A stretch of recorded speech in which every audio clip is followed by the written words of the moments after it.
What? You're gonna have pools, jacuzzis. Freedom doesn't begin to describe the kind of lifestyle you could be living. High class. You got tropical island vibes. Let's see what we got here. I want to credit his channel. It's the Savvy Expat.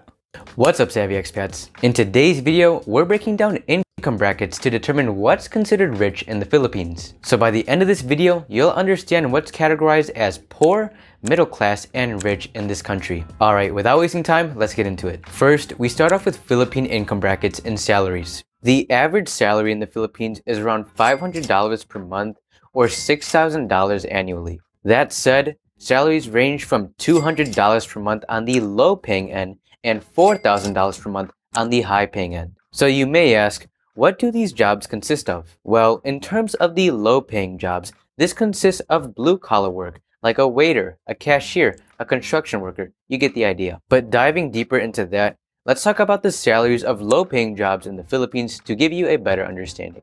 First off, a construction worker in the Philippines makes $250 per month. It depends on the individual, but the average driver makes $260 per month. A cook also makes $260 per month. A plumber also makes $260 per month. A waiter makes around $300 per month. An electrician also makes $300 per month. A cashier makes around $350 per month. And a receptionist makes $385 per month. And so as you can see, as none of these jobs break the $500 per month mark, this categorizes the low-paying jobs in the Philippines. And also, keep in mind that the average salary in the Philippines can just as well be $800 to $1,000 per month. Now, let's move on to the middle-class jobs of the Philippines. These salaries often comprise of office jobs in a professional environment requiring some sort of degree or education. First off, nurses roughly make $500 per month, some lower, some much higher. Dude, the jump from 350 to 500 is not that much.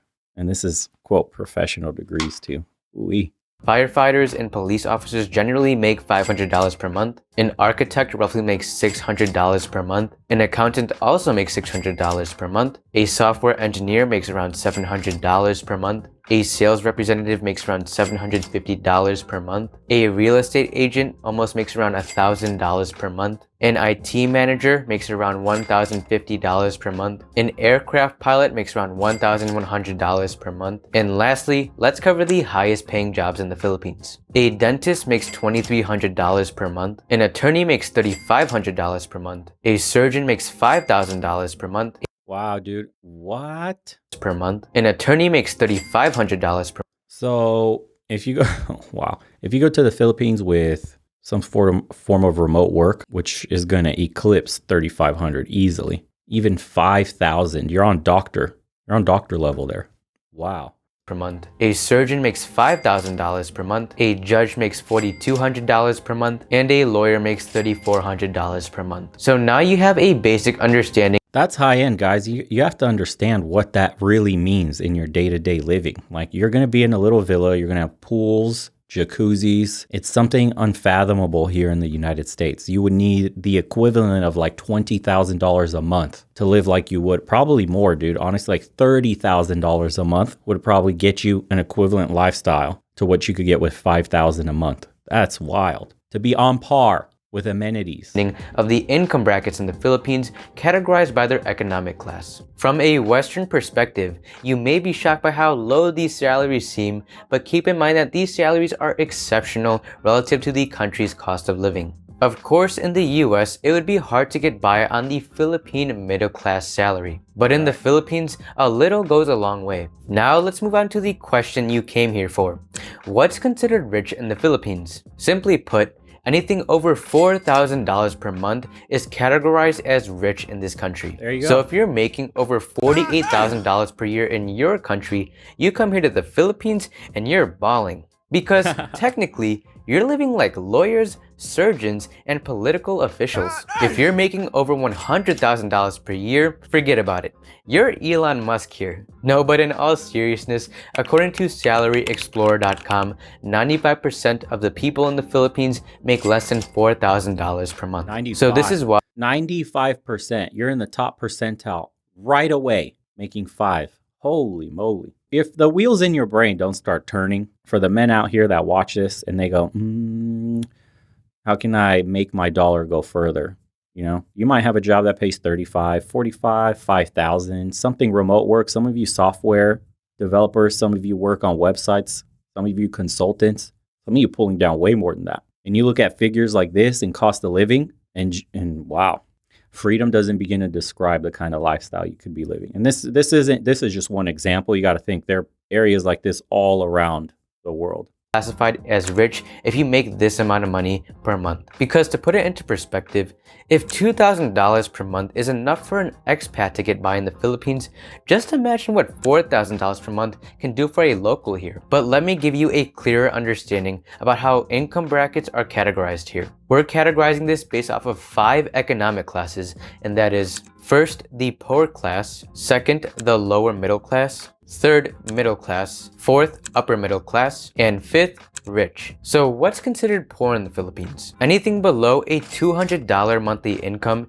is considered poor in this country. Now, as for the lower middle class, $400 to $850 monthly income falls into that bracket. Next, $800 to $1,500 monthly income is the middle class. And $1,500 to $2,500 monthly income is the upper middle class. Lastly, as I've mentioned, anything over $4,000 per month is what puts you in the rich or affluent class. By the way, these numbers are according to the Philippine Institute of Development Studies. And so by these numbers that we talked about, you should be able to determine where you lie in terms of your economic class here. While you may be in the lower middle class in your country, chances are you're in the upper middle class in the Philippines. And so this is one of the main attraction points for many expats moving to the Philippines for the cost of living. On a budget that would barely allow you to get by in places like California or New York, you can live in some of the best cities that money can buy in the Philippines on that same budget. For example,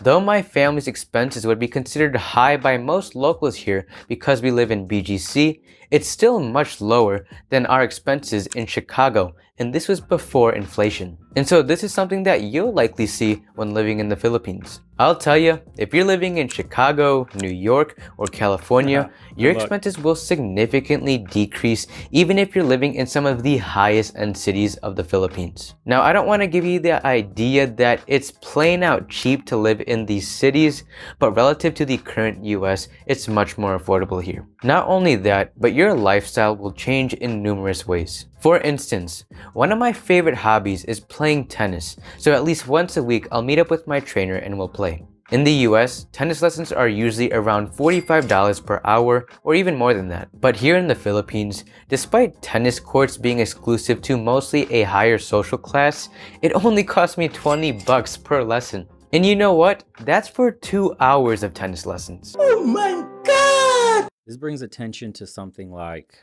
the potential you get for going to, he's using tennis, but equine stuff. Imagine all the activities high class, well-off, well-connected people do. And now you moving to the Philippines unlocks that social key for you. That opens doors you can't foresee. That connects you with some kinds of families that you would never have a connection to here in the United States. You can't afford to. You're not in the golf clubs that they're paying hundreds of thousands of dollars a month. You're not rubbing elbows with the same kinds of people. But in the Philippines, dude, that's leverage. That's the unknown kind of leverage they don't talk about. That means business deals. That means your kids getting into the best schools. That means potentially permits. Anything you need could potentially be gotten. Assuming you could go over there and make this kind of money, which for most Americans, it's not out of the realm of possibility, but it does unlock a whole new social echelon that you could be inside of. So for half the price, that's including the court fee, the training, the games, and the ball boys. What we and countless other expats love about living in the Philippines is that the same budget that will offer you an okay lifestyle in the US will offer you a much nicer lifestyle in the Philippines. And aside from cost of living, numerous expats love the Philippines for the Philippines, not only just because it's affordable. For instance, at one of my tennis lessons, I met a foreigner from Denmark. Knowing Denmark is one of the most expensive countries to live in, I asked him if he moved here for the cost of living. He said no. I then asked him if he moved here for work. Yet again, he said no. And so here am I thinking that there are several studies that Denmark has not only the highest standard of living and quality of life, but it's also proven to be the happiest country on earth. And so, a little confused, I asked him, well, why did you move here then? And he just Change your plainly pace. responded, I just like it here. But you know what, guys? Yeah, it's a change of pace, man, from cold, damp Europe.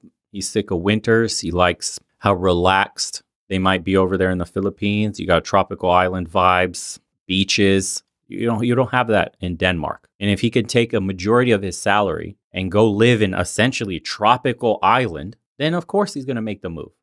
By the way he said it, it just seemed so genuine and from the bottom of his heart. He lived in the east coast of the US and the west coast of the US, to Thailand, to Vietnam, to Denmark, and yet he still chose the Philippines. And it wasn't because of the cost of living, it wasn't because of the work, it was just plain out because he loved the country. My point is, cost of living aside, the Philippines has a lot to offer, hence why foreigners are leaving some of these supposed best countries on earth for the Philippines. You won't believe how many emails I get of expats itching to leave the US. And mind you, from the East Coast to the West Coast, I get these emails of people that have high-paying jobs, a wife, a family, a nice house, you name it. Back then, people would call you deranged to leave that kind of life behind in America. But nowadays, it doesn't seem too far from reality. So while this country isn't for everyone, if it is, however, the country for you, take this into context, man. Understand that when you're plotting your future and you see the state of America today or the West in general and the direction it's heading, it doesn't look bright. It doesn't look like a place you want to set down roots. We have stagnant wages. Again, infrastructure is crumbling. Our politics are becoming radical. Schools radicalized. Like, you want to raise a seed here. On top of that, it's just the delusion of dating. Dating is broken here. Cost of living, it's not affordable to even have a family without your wife slaving away at work. On top of that, you can live the high life in the Philippines for $4,000. That means only one of you has to work. You can do a chill remote job, get paid your Western salary, and make sure your kids are looked after. I'm sure they have some insane academies where all the elites rub elbows. Your kids would probably be going to that too.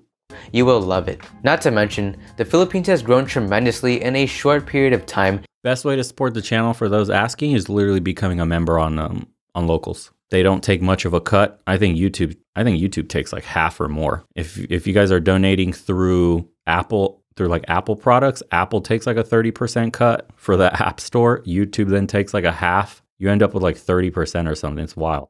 And it will continue to grow economically. As some of you may know, the Philippines is one of the fastest growing economies in Asia. Believe it or not, the city that I live in, BGC, didn't even exist 25 years ago. This entire city, with urbanized skyscrapers, high-rises, condos, and international establishments, was built in the span of only 20 years. And so it just goes to show where the Philippines... And there you go. That's another thing you need to keep in mind where you move overseas to these different places.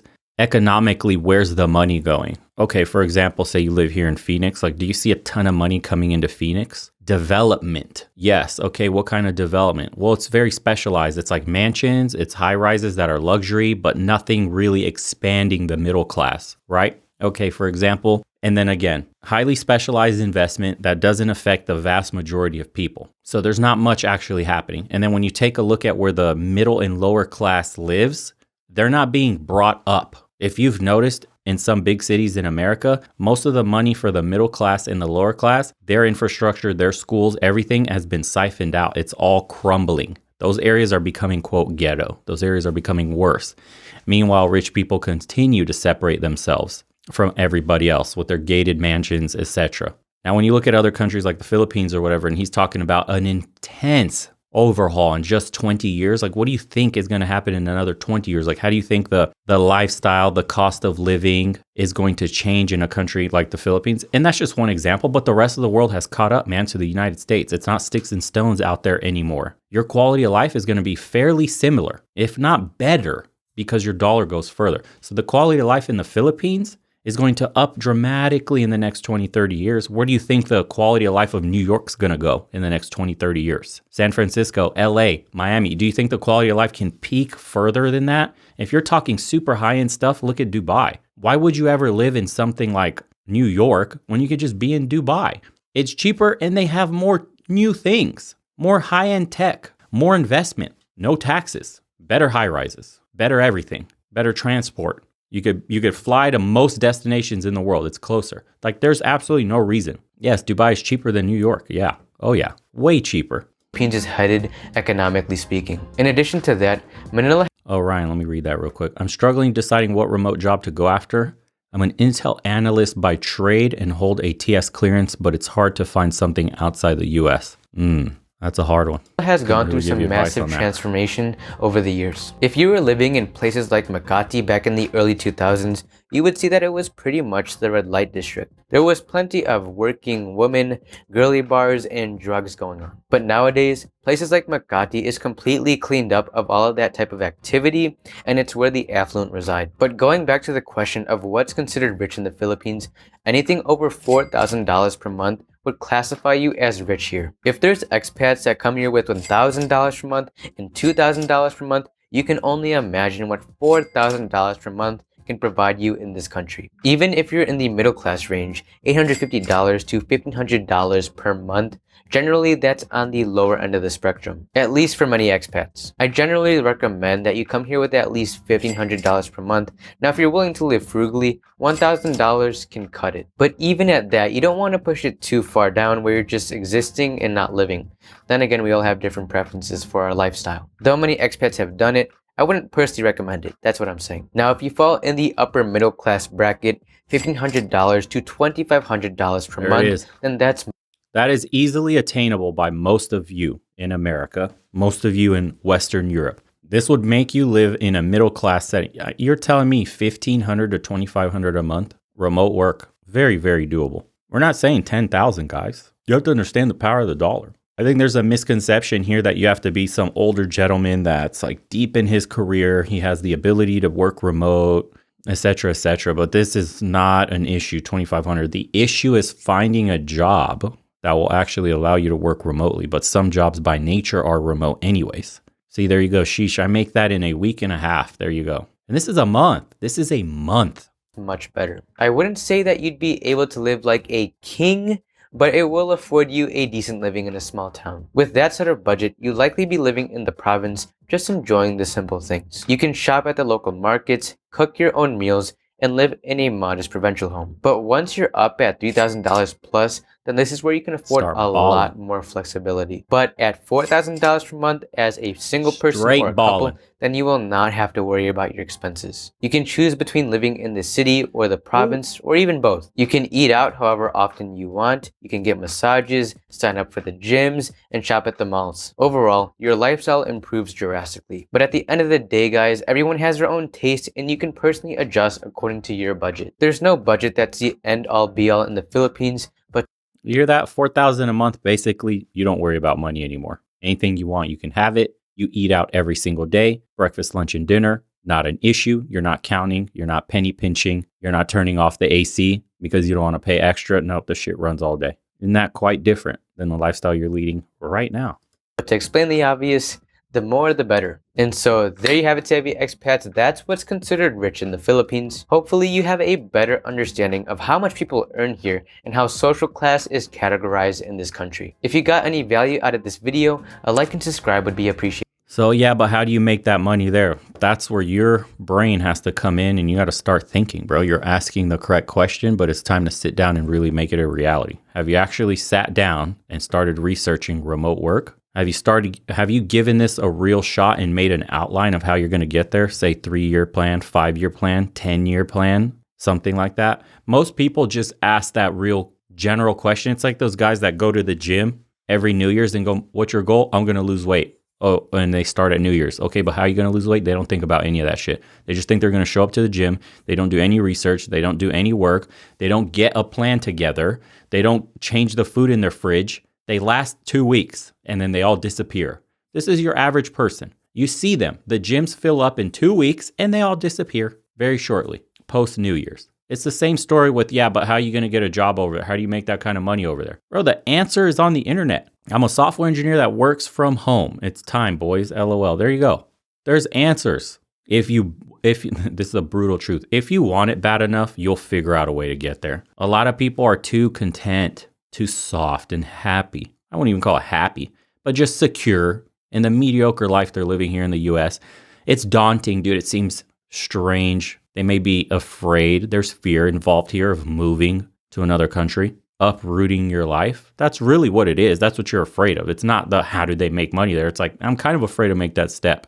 That's really what people are saying when they make those general questions. Somebody who's super serious about getting out of the country, maximizing the dollar, doesn't ask a question, how do they make that money? They already have the answer of how people make that money. Now it's just taking the first step forward towards that goal. That's the truth.